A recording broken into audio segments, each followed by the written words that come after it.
사람은 무엇으로 살까요? 이 질문은 제 마음속에 평생 담고 다니는 저희 질문이기도 합니다. 봄볕보다도 짧고 노릇꼬리보다도 짧은 이 인생을 어떻게 살아야 할까요? 잠시 왔다가 예기치 않게 떠나야 할 이 세상을 어떻게 바라보며 사는 것이 옳은 것일까요? 모든 사람이 추구하는 공통 분모는 있는 것 같습니다. 그것은 행복입니다. 사는 날까지는 행복하게 살고 싶은 것이 모두의 희망인 것이죠. 좋습니다. 그게 나쁘다고 할 수는 없죠. 다만 행복이라는 파랑새를 찾아 떠나는 사람들의 길이 사람마다 조금씩 다를 뿐이죠. 우리가 다 아는 것, 그러나 실천이 어렵고 말로만 끝나는 것이 있습니다. 행복이 결코 좋은 집, 좋은 차, 좋은 옷에 있는 것이 아니라는 겁니다.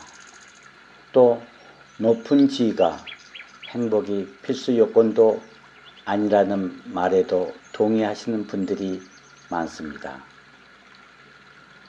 나 아닌 다른 사람에게는 이런 것이 행복이 아니라는 충고도 망설이지 않고 말하기도 하죠. 그러나 이것이 내 문제로 돌아오면 상황이 달라집니다.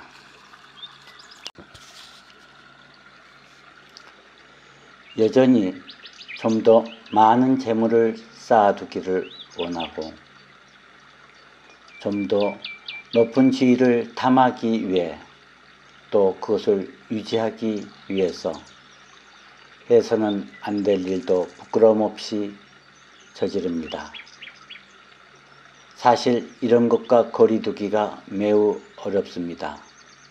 그렇게 죄짓고 살아가는 것이 인간이라는 생각도 듭니다. 그러나 세상에는 이런 이치를 깨닫고 실천으로 옮기는 적은 수의 사람들이 있습니다. 재물로부터 자유스러운 사람, 권력으로부터 자유로운 참 자유인이 그래서 존경스러운 이유입니다. 말로는 무슨 말인들 못하겠습니까?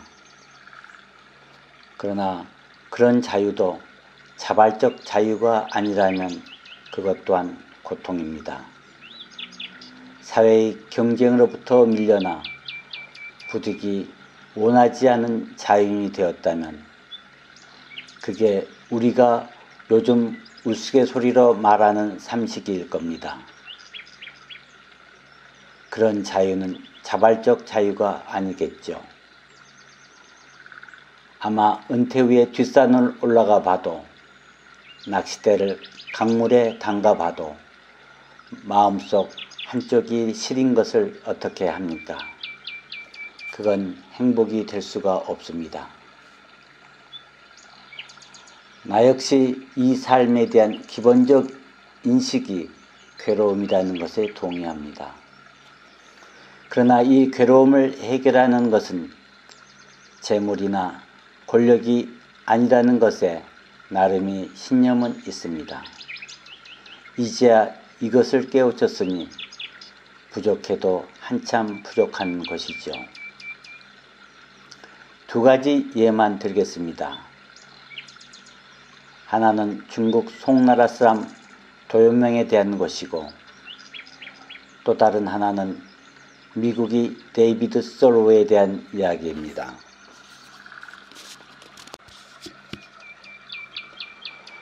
평균 수명이 길어진 요즘으로 보면 41살이라는 나이는 한참 사회생활이 중심에 있을 나이이고 젊은 나이라고 할 수가 있겠죠.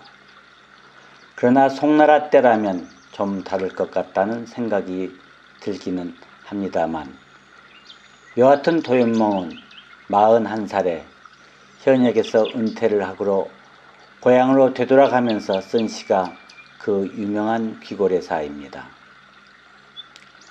왜 낙향을 결심했는지에 대한 분석은 분분하지만 밥을 위해서 조그만 권력의 고개를 숙이지 않겠다는 도연명의 의지가 가장 많이 부각이 됩니다. 권력의 머리를 숙이고 복종하는 까닭이 뭡니까? 이 권력의 의지의 본질이 뭡니까? 어느 날 그것이 헛되다는 생각이 들 때 참 허망하지 않을까요? 권력이 개가 되고 정글이 하이에나와 나를 구분할 수 없다는 생각이 들 때는 떠나야 하지 않겠습니까? 도연명의 귀걸이사는 권력과 밥으로부터 해방되어 자유인을 찾아간 한 사람이 심정을 그렸다면 데이비드 소로우는 조금 다릅니다. 왜냐하면 처음부터 단 한 번도 먹을 것과 권력을 추구한 적이 없는 자발적 가난과 자발적 고독을 소로우가 택했기 때문입니다. 그는 하버드 대학을 졸업하고 23살의 나이에 고향 근처의 호수 월든에 살 집을 마련합니다. 그게 스스로 지은 유명한 원룸짜리 통나무 집입니다. 살림살이가 있을 것도 없습니다. 손수 만든 침대, 식탁이 모든 것이죠.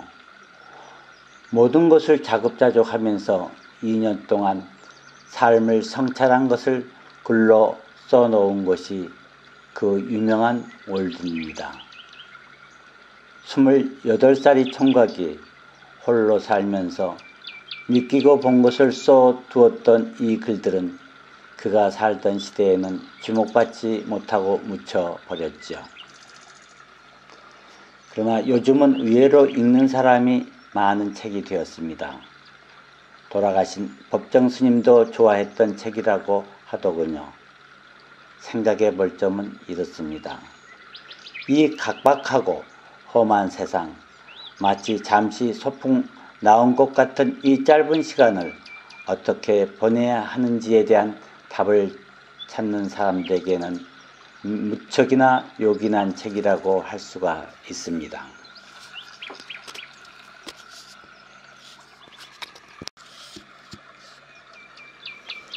그런데 사진이나 소개하지 무슨 도연몽과 소로우를 장황하게 말하느냐고 지총구를 하실 분도 있을 겁니다. 그러나 이런 생각을 해보시면 어떨까요? 귀걸이사나 월든이 우리가 삶을 다시 생각할 수 있는 기회가 됐다면 사진가가 생각하는 삶을 사진으로 만들고 우리는 그 사진을 통해서 다시 우리 삶을 바라보는 것은 어떨까 하는 생각입니다. 오늘 소개하는 유지원도 그런 생각을 하고 사진을 찍었습니다. 그녀는 지금 양평에 살고 있습니다. 얼마 전에 이 코너를 마련하기 위하여 전화를 했죠. 그리고 물어보았습니다. 외롭지 않냐고요. 그녀의 대답은 전혀 외롭지 않다는 겁니다. 서울이 복잡하면 싫다고 합니다. 그런 성향이 이런 작업을 가능케 한 것입니다. 어느 날 유지원이 월든을 찍고 싶다고 했습니다. 그녀의 성품과 잘 어울릴 것 같아서 흔쾌히 동의했습니다. 어떤 사진이든 자신이 하고 싶은 것을 하는 것을 저는 사진이 원칙으로 삼기 때문입니다. 그래서 유지원은 월든이 통나무 사진을 보고 집을 짓기 시작했습니다. 물론 모형집이었죠. 처음에는 어설펐지만 손재주 많은 유지원은 금방 집 짓는 손수가 되었습니다. 한쪽으로는 집터를 찾아 호수를 찾아다니고 다른 한쪽으로는 그곳에 어울릴 만한 통나무 집을 만들기 시작했습니다. 그리고 찍은 호수와 만든 통나무 집을 포토샵을 이용해서 조화롭게 배열하여 만든 것이 유지원표 소로우의 월든이 되겠습니다. 이제까지 사진은 있는 것을 그대로 찍는 것이었다고 한다면 최근 사진들이 경향은 생각한 것을 찍는 사진으로 옮겨가고 있습니다. 보는 것보다 생각하는 것이 점점 중요해지기 시작하는 것입니다. 생각을 구체적인 것으로 보여주는 사진의 예를 우리는 유지연이 사진에서 볼 수가 있었습니다. 감사합니다. 사진직설 최건수였습니다.